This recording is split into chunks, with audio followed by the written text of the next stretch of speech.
శ్రీమాత్రే నమః. విష్ణుమూర్తి భూలోకంలో ధర్మం నిలబెట్టడానికి, రాక్షస సంహారం కోసము షోడశ గుణాలతో జన్మ తీసుకోవాలని చెప్తే ఏ ఒక్కరూ ముందుకు రాలేదు. విష్ణుమూర్తి జన్మ తీసుకోవడానికి ఆరంభిస్తే లక్ష్మీదేవి మూల పాత్రధారి.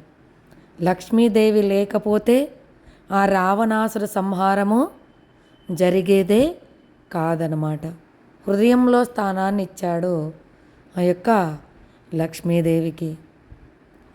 ఆ యొక్క లక్ష్మీదేవి సీతాదేవిగా జన్మ తీసుకొని తను అరణ్యాలతో కూడా వెంట వచ్చి ఏడాది లంకలో ఉండి రావణ సంహారానికి కష్టాలు అన్నింటికీ ఓర్చుకొని నిలబడినటువంటి ఆ దేవతామూర్తి ఆ యొక్క సీతాదేవి అన్నమాట.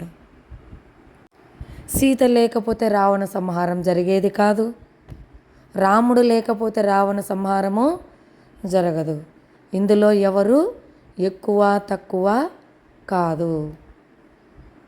మరి మనుషులుగా ఉన్నటువంటి ఈ మానవులలో ఎందుకు పురుషుడే గొప్ప, స్త్రీయే గొప్ప, నేను గొప్ప, నేను గొప్ప, నేను గొప్ప, నేను గొప్ప అనుకుంటూ అహంకారంలో నలిగిపోతూ జీవితాలను, బంధాలను దూరం చేసుకొని ఇలా ఇది చేసుకుంటూ ఉన్నాం. మన జీవితాలను దుర్భరం చేసుకుంటూ ఉన్నాం.